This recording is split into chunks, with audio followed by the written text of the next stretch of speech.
산토끼를 잡는 가장 고전적인 방법 중에 하나는 덫을 놓는 것입니다.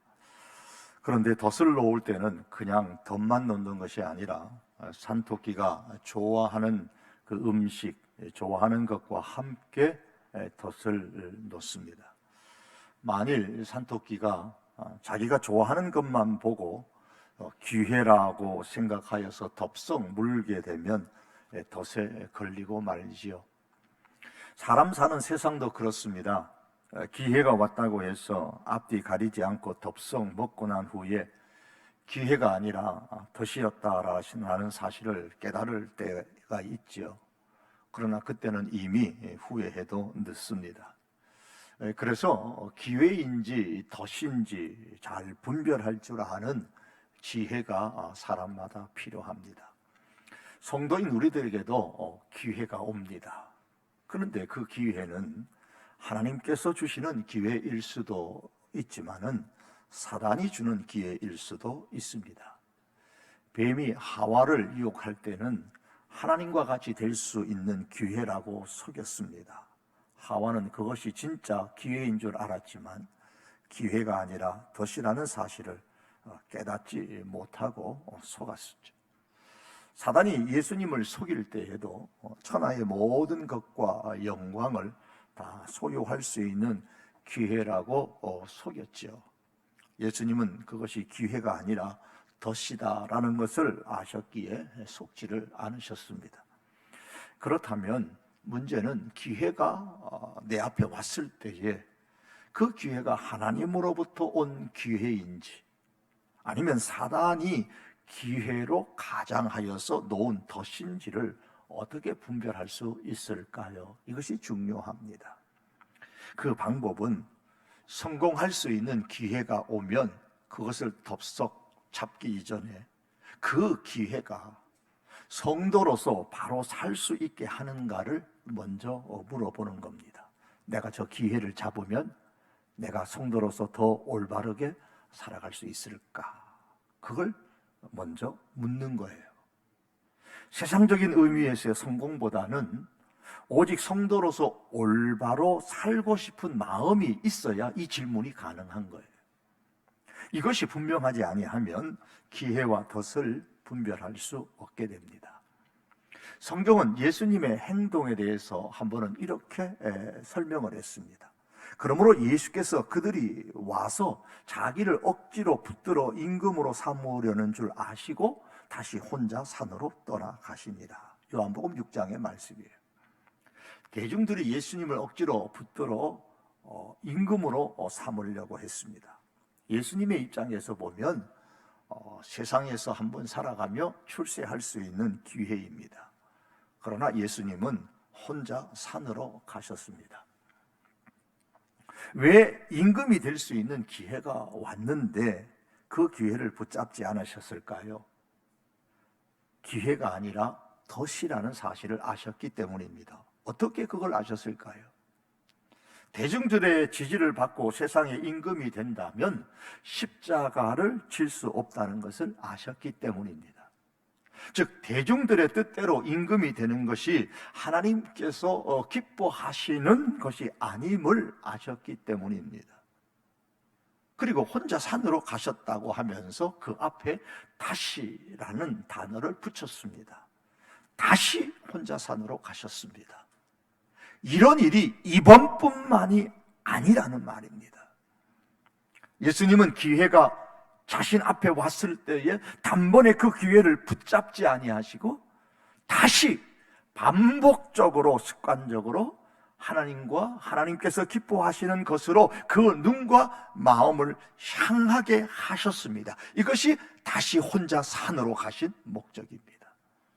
다시 말해서 항상 늘 예수님의 마음은 세상의 성공보다는 하나님의 사람으로 이 땅에서 살고 싶어 하시는 그 마음뿐이셨습니다. 그렇기 때문에 기회와 덫을 잘 분별하셨습니다. 우리의 시계를 한번 이스라엘의 가나안의 삶으로 돌아가 보겠습니다. 이스라엘 백성에 있어서 가나안 땅은 기회의 땅입니다. 그러나 그 기회는 하나님의 사람으로 바로 살 경우에만 기회의 땅입니다. 하나님께서 그들의 눈과 그들의 마음이 오직 하나님으로 향하였을 때만 기회로 주신 땅이 가나안 땅입니다. 만일 그렇지 아니하고 가나안 땅에서의 성공, 그 땅에서 부자 되는 것에만 집중한 나머지 하나님으로부터 그 눈과 마음이 멀어지게 되는 순간 가나안 땅은 기회의 땅이 아니라 덫이 되고 맙니다. 가나안 땅을 덫이 아니라 기회로 만들려면 무엇보다도 가나안 땅이 하나님의 선물이요 하나님의 축복이다라는 이 사실을 잊지 아니하고 그들의 눈과 마음과 길을 항상 하나님께로 향하는 겁니다. 이것이 가나안 땅에서 이스라엘 백성이 가장 먼저 해야 할 일이죠. 그러나 그들은 그렇게 하지를 못했습니다. 그 결과 가나안 땅이 기회의 땅이 아니라 덫이 되고 말았습니다. 가나안 땅이 이스라엘 백성들에게 덫이 되게 만든 것은 가나안 사람이나 혹은 가나안 강한 군대 이전의 가나안의 문화입니다. 가나안 문화는 바알의 문화입니다. 가나안 사람들은 바알을 풍요와 다산의 신이고 그 시대의 주업이 되는 농경신으로 믿었습니다. 특히 가나안 사람은 가나안 땅의 그 특별한 기후인 늦은 비와 이른 비의 그 시기와 그 비의 양을 주관하는 것이 바알이라고 믿었습니다. 바알이 비를 조절하여 풍년을 주기도 하고 흉년을 주기도 한다고 믿었습니다.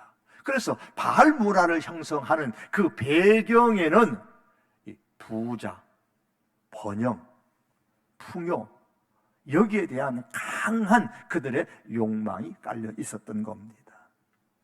따라서 가나안 사람들은 바알을 중심으로 하는 바알 문화를 형성하여 살았기 때문에 그들의 삶의 근간에는 항상 바알이 있었습니다. 바알 문화의 기초를 오늘날 사용하는 일반 단어, 우리가 사용하는 단어로 표현을 한다면 부자 되세요입니다. 물질 만능주의입니다. 그러므로 가나안 땅이 덫이 아니라 기회의 땅이 되게 하려면 단순히 가나안 땅만 정복하면 되는 것이 아니고 가나안 사람들만 쫓아내면 되는 것이 아니라 가나안 땅의 바알의 문화를 정복해야만 합니다. 가나안의 바알 문화를 정복하지 못함으로 말미암아 이스라엘은 많은 곤경과 억압에 시달려야만 했습니다. 이것이 성경 사사기 말씀이 우리에게 보여주는 진실입니다.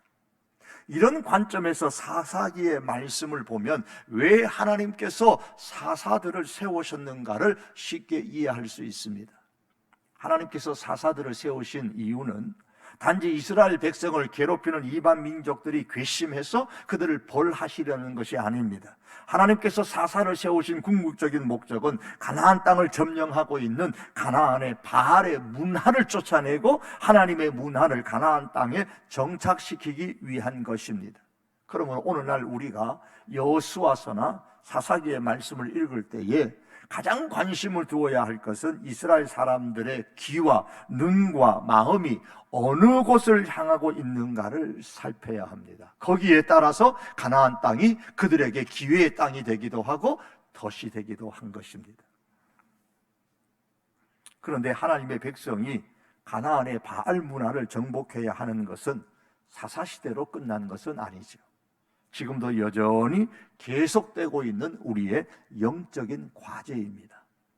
오늘 본문은 이스라엘 백성의 눈과 마음이 하나님으로부터 멀어졌을 때에 하나님께서 블레셋을 동원하여 그들의 삶을 40년 동안 지배받게 하셨던 것을 그 배경으로 하고 있습니다. 13장 1절에 보면 이스라엘 자손이 다시 여호와의 목전에 악을 행하였으므로 여호와께서 그들을 40년 동안 블레셋 사람의 손에 넘겨주시니라 그랬습니다. 사무엘을 포함해서 13명의 사사들이 있는데 사사기에는 사무엘이 안 나오니까 12명의 사사가 나오죠. 그런데 이 사사기에 기록된 가장 유명한 그리고 교회 밖의 사람들에게까지 매우 잘 알려진 사람이 본문에 등장하는 삼손입니다. 삼손에 관한 말씀이 사사기 13장에서부터 시작하는데 16장 오늘 본문의 말씀은 이제 그 끝부분입니다. 이 본문의 말씀은 삼손의 생애 가운데서 가장 비참한 순간을 담고 있습니다. 21절의 말씀을 보시겠습니다. 블레셋 사람들이 그를 붙잡아 그의 눈을 빼고 끌고 가사에 내려가 놋줄로 매고 그에게 옥에서 맷돌을 돌리게 하였더라. 왜 이렇게 되었습니까? 힘을 잃었기 때문이죠. 19절에 보면 말씀합니다. 들릴라가 삼손에게 자기 무릎을 베고 자게 하고 사람을 불러 그의 머리털 7가닥을 밀고 괴롭게 하여 본즉 그의 힘이 없어졌더라. 힘을 잃었습니다. 그리고 이어서 20절에 보면 성경은 삼손이 힘을 잃은 것에 대해서 이렇게 말씀합니다. 내가 전과 같이 나가서 몸을 떨치리라 하였으나 여호와께서 이미 자기를 떠나신 줄을 깨닫지 못하였더라. 19절에서는 삼손이 힘을 잃었다고 했고 20절에서는 여호와께서 이미 삼손을 떠나셨다고 하셨습니다. 삼손이 힘을 잃은 이유는 19절의 말씀처럼 겉으로 보면 머리카락이 잘린 것이지만은 궁극적인 원인은 20절의 말씀처럼 하나님께서 떠나셨기 때문입니다. 그 결과 21절의 말씀처럼 블레셋 사람들에게 붙잡혀서 눈동자가 빠지고 놋줄에 매여 옥에서 맷돌을 돌리는 아주 처참한 삶으로 전락되고 말았습니다. 힘을 잃은 삼손은 마치 물을 떠난 물고기와 같았지요.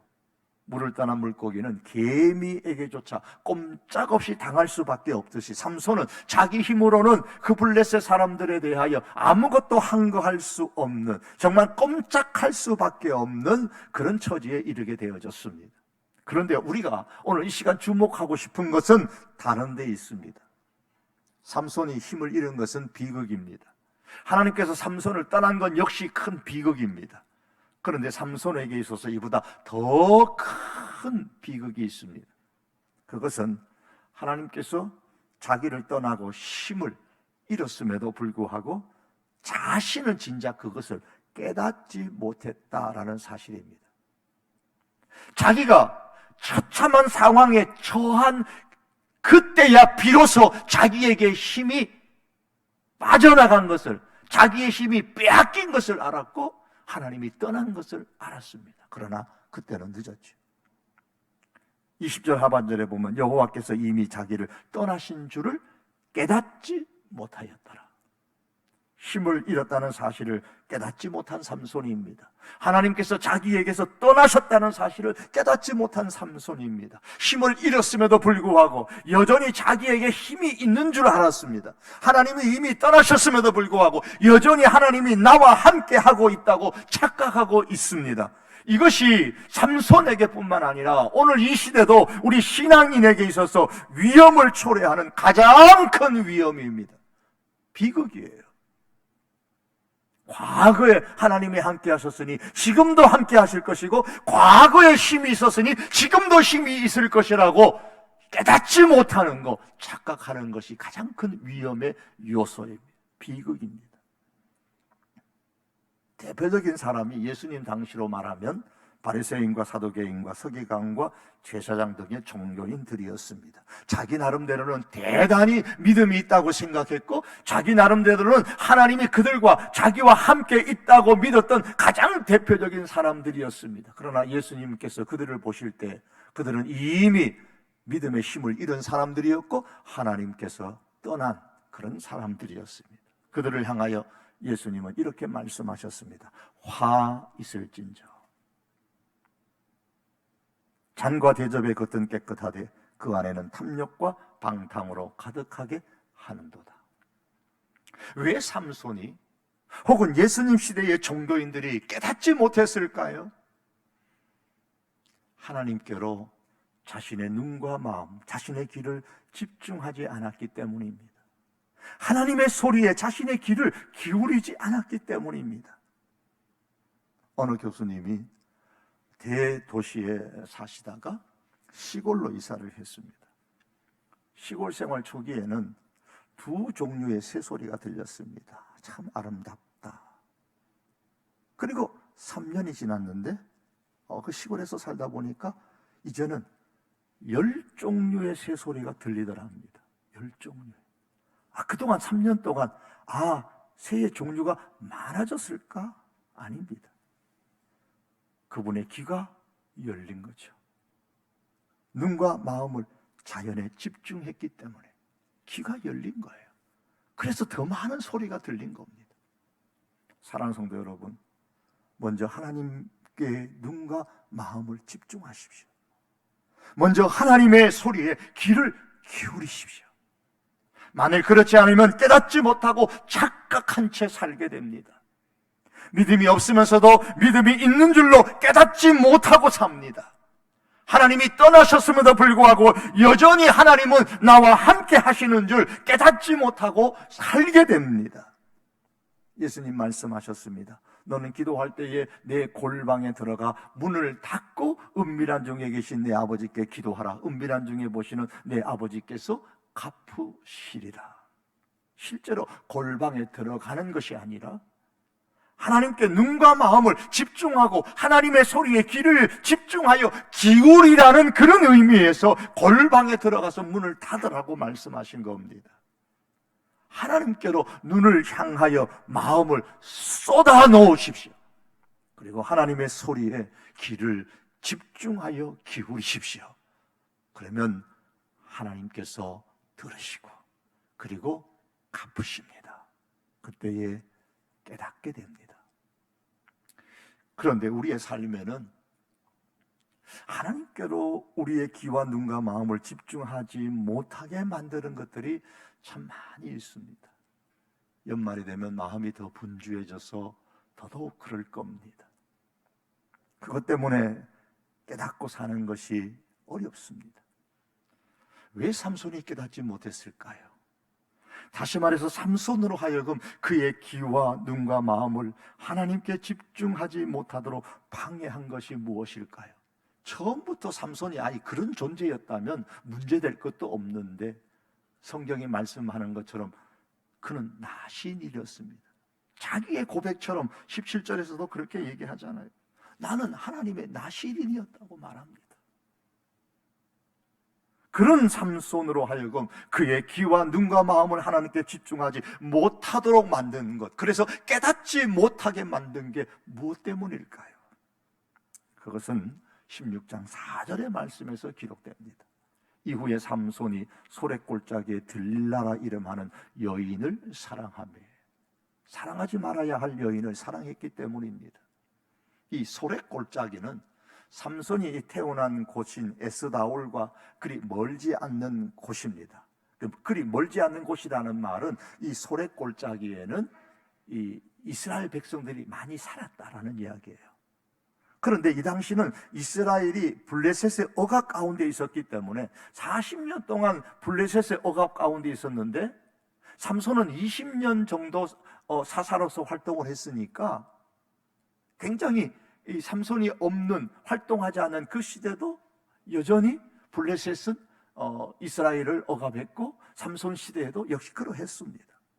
그러다 보니까 이 소래골짜기라는 이스라엘 사람들이 살아가는 그 지역이었음에도 불구하고 블레셋 사람들도 거기에 와서 같이 살았던 거예요. 그러므로 삼손이 일부러 블레셋 사람들만 사는 지역 깊숙한 곳으로 들어간 것을 의미하는 게 아닙니다. 늘상 사람들과 만나는 사람들 가운데 블레셋 여인이 들릴라가 유독 삼손의 눈에 들어왔고 그 여인을 사랑하게 된 겁니다. 마찬가지로 오늘날 우리가 하나님의 사람들하고만 사는 것은 아니죠. 우리의 일상의 삶의 주변에는 늘 현대판의 바알의 문화에 익숙한 현대판의 블레셋 사람들이 있습니다. 우리의 직장에도 우리의 주변에도 어디에 가도 있습니다. 그들은 늘 우리와 더불어 일상적인 삶을 함께 더불어 살아갑니다. 그런데 사랑한 것이 화근이 되고 말았습니다. 사랑했다는 이 말은 삼손의 눈과 마음이 먼저 하나님이 아닌 것으로 향했다는 뜻이고 그의 귀가 하나님의 소리보다 사랑하는 여인의 소리로 기울어졌다는 말입니다. 그렇다고 일반적으로 사랑하는 것이 나쁜 것이라고 오해하지는 않으시겠죠? 왜 삼손이 들릴라를 사랑하면 안 됩니까? 그 이유는 5절과 6절에 기록되어져 있습니다. 블레셋 사람의 방백들이 그 여인에게로 들어가서, 블레셋은 그 당시에 5도시였습니다. 그 도시마다 그 도시를 다스리는 지도자, 방백이 있었습니다. 그러니까 블레셋 사람의 방백들이 그 여인에게로 다 들어 올라가서라는 말은 일반적으로 보면 5명의 방백이 들릴라를 찾아갔다는 거예요. 그에게 이르되 삼손을 꾀어서 무엇으로 말미암아 그 큰 힘이 생기는지, 그리고 우리가 어떻게 하면 능히 그를 결박하여 굴복하게 할 수 있을는지를 알아보라. 그리하면 우리가 각각 은 1,100개씩을 내게 주리라 하니, 들릴라가 삼손에게 말하되 청하건대 당신의 큰 힘이 무엇으로 말미암아 생기며 어떻게 하면 능히 당신을 결박하여 굴복하게 할 수 있을는지 내게 말하라. 블레셋의 방백, 즉 지도자 5명이 들릴라를 찾아와서 각각 은 1,100개, 그러니 모두 합산하면 은 5,500개가 됩니다. 이 구약 성경에 보면 은 30은 종 한 사람의 생명값이에요. 종 한 사람의 몸값이에요. 그 당시 일반적인 경우에 은 1개가 있으면 한 달의 삶을 살았던 것으로 그렇게 봅니다. 그렇다면 5,500개면 5,500개월을 생활할 수 있는 엄청난 돈입니다. 5,500개월을 연수로 말하면 458년이 넘어요. 은 5,500개면 458년 동안 먹을 수 있는 금액, 아주 단순한 계산입니다. 최소한 4대는 넘게 먹고 살 수가 있는 큰 금액입니다. 들릴라는 바알의 문화를 충실하게 따르는 여인이었습니다. 바알은 번영과 풍요의 신으로 섬겼기 때문에 바알의 문화는 부자로 사는 것을 삶의 첫 번째로 목적으로 삼는 문화예요. 이 바알의 문화에 들릴라는 충실하게 따르는 여인이에요. 그래서 이 들릴라는 이런 바알의 문화의 상징적인 인물인 겁니다. 삼손이 자기를 사랑한다는 것을 이용하여서 이 들릴라는 은 5,500개를 벌어서 부자로 잘 살고 싶었습니다. 그래서 어떻게 하든지 삼손을 결박하여 블레셋 사람들에게 내어주려고 애썼습니다. 이것이 16장에 계속 나오는 내용입니다. 그래서 들릴라는 끊임없이 삼손을 사랑하는 척하면서 삼손을 무너뜨리고 돈을 벌 기회, 즉 성공할 기회를 엿보고 그렇게 시도했습니다. 그러므로 이 들릴라는 삼손에게 있어서 사랑하지 말아야 할 여인입니다. 들릴라가 바로 바알 문화의 상징이기 때문입니다. 사랑하는 성도 여러분, 우리가 사랑하지 말아야 할 것은, 우리 성도로서 사랑하지 말아야 할 것은 바알의 문화요 물질의 만능주의입니다. 이것을 사랑하는 순간부터 우리는 하나님의 사람으로서의 힘을 잃기 시작합니다. 하나님은 떠나십니다. 그래서 예수님은 말씀하셨죠. 너희가 하나님과 재물을 겸하여 섬기지 못하느니라. 그러므로 성도 여러분, 현대판 들릴라를 사랑하지 마십시오. 이 들릴라를 쫓아내어야 합니다. 그러나 이 삼손은 이 들릴라를 쫓아내지 못하고 오히려 번뇌했습니다. 번뇌로 말미암아 아주 죽을 지경이었어요. 16절의 말씀이죠. 날마다 그 말로 그를 재촉하여 졸음에 삼손의 마음이 번뇌하여 죽을 지경이라. 여러분, 세상의 그 물질의 만능주의에 이것이 끊임없이 우리의 마음을 졸라대요. 재촉해요. 그래서 우리는 번뇌하는 거죠. 삼손이 지금 무엇 때문에 번뇌했어요? 이유는 간단합니다. 바알 문화의 상징인 들릴라를 향한 그 사랑을 쫓을 것인가, 하나님을 쫓을 것인가, 사랑을 쫓을 것인가, 하나님을 쫓을 것인가, 이것 때문에 생긴 번뇌요, 갈등입니다. 결국 삼손은 하나님과의 약속보다는 사랑을 택했습니다. 세상의 사랑. 삼손은 하나님의 말씀보다는 들릴라의 무릎을 택했습니다. 19절의 말씀이죠. 들릴라가 삼손에게 자기 무릎을 베고 자게 하고 사람을 불러 그의 머리털 7가닥을 밀고 괴롭게 하여 본즉 그의 힘이 없어졌더라. 이 들릴라의 무릎은 삼손에게 있어서 사랑의 기회가 아니라 파멸의 덫인 거예요. 그런데 삼손은 그걸 깨닫지를 못했어요. 분별하지를 못했습니다. 왜요? 이미 그 사랑 때문에, 들릴라에 대한 사랑 때문에 하나님께로 향하는 귀와 눈과 마음을 잃어버렸기 때문입니다. 결국 삼손은 파면의 덫에 걸려 빠져나오지 못했습니다. 이것은 오늘 무서운 영적 진리들을 우리에게 말씀하고 있습니다. 오늘날 우리가 삼손만이 그렇다고 그렇게 손가락질하지 못하는 것은 세상을 사랑하는 것과 하나님을 사랑하는 것 사이에서 번뇌하게 되면 수많은 사람들이 세상을 사랑하는 것을 선택하기 쉽다는 데 있어요. 이게 무서운 겁니다. 그래서 성경은 이미 경고했습니다. 이 세상이나 세상에 있는 것들을 사랑하지 말라. 누구든지 세상을 사랑하면 아버지의 사랑이 그 안에 있지 아니하다 그랬습니다. 들릴라가 삼손을 자기 무릎에 눕게 한 것은 삼손을 사랑하기 때문이 아닙니다. 삼손의 힘을 빼앗기 위한 것입니다.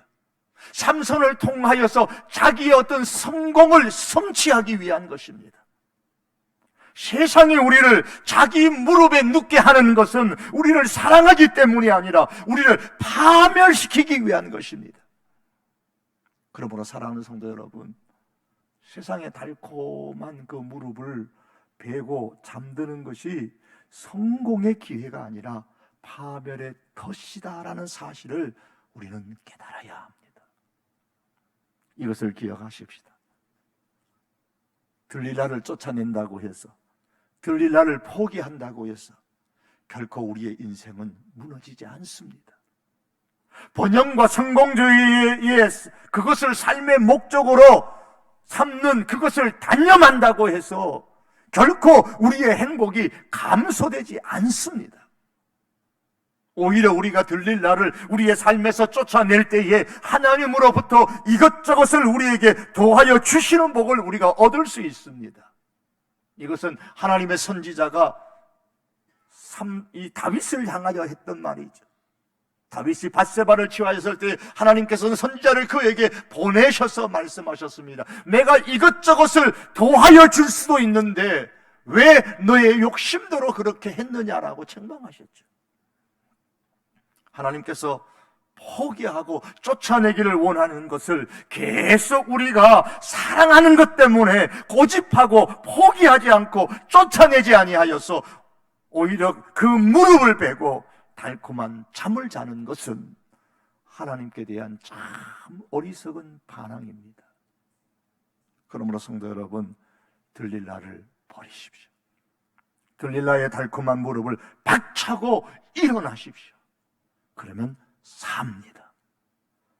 반면에 들릴라를 포기하지 아니하면, 들릴라의 무릎을 베고 잠들면, 그러면 하나님이 떠나십니다. 그 결과 들릴라가 덫이 되어 우리는 물을 떠난 물고기처럼 힘을 잃는 성도가 될 것입니다.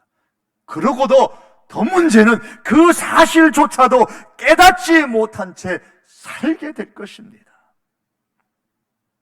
사랑하는 성도 여러분, 오늘 우리들은 조용히 이제 12월 첫 주일을 맞이하며 이 12월을 정리할 때에 우리의 눈과 우리의 마음을 하나님께로 향하고 우리의 귀를 하나님의 소리에 다시 한번 집중하여 기울이십시다. 그래서 내게 다가오는 것이 기회인지 덫인지 분별할 수 있기를 바랍니다. 삼손의 덫은 들릴라였지만 나의 덫, 우리의 덫은 무엇인지 발견하고 우리의 삶에서 이 덫을 제거할 수 있기를 바랍니다. 성경은 내가 가진 것을 굳게 잡으라, 내 면류관을 빼앗지 못하게 하라고 말씀합니다. 삼손은 자기에게 가진 것을 빼앗겼습니다. 잃어버렸습니다. 성경은 내 면류관, 너에게 있는 것을 굳게 잡아라, 빼앗기지 않도록 하라고 말씀하셨습니다. 삼손만이 아니라 오늘날도 빼앗기는 일들이 우리에게서도 일어날 수 있다는 것입니다. 하나님께서 우리에게 주신 것들을 빼앗기지 않는 최선의 비결은 현대판의 들릴라를 쫓아내는 것입니다. 그러나 이것이 힘든 이유는 내가 이것을 너무너무 사랑한다는 겁니다. 너무 사랑한 나머지 기회와 덫을 분별할 수 없을 정도로 마음이 둔해졌기 때문입니다. 그러므로 여러분, 들릴라에 대한 사랑을 단념하십시오. 들릴라의 달콤한 무릎을 포기하십시오. 들릴라를 쫓아내십시오. 그래도 우리는 얼마든지 하나님으로부터 주시는 이것저것들을 누릴 수 있습니다. 그래야 하나님께서 주신 것들을 빼앗기지 않고 지킬 수가 있습니다. 오히려 이것저것을 더해주시는 하나님의 은혜를 누릴 수가 있습니다. 들릴라를 쫓아내고 바알의 문화를 나의 삶 속에서 쫓아내고 하나님이 기뻐하시는 그 하나님의 문화를 우리의 삶 속에 다시 회복할 수 있기를 바랍니다. 하나님께로부터 기회가 올 수 있습니다. 그러나 사단으로부터도 기회가 올 수 있습니다. 기회인지 덫인지 우리의 마음이, 우리의 귀가, 우리의 눈이 먼저 하나님께로 향할 때만 분별할 수 있고 깨달을 수 있습니다. 이 깨달음과 이 분별의 은혜가 우리들에게 있기를 주님의 이름으로 축복합니다. 기도하시겠습니다.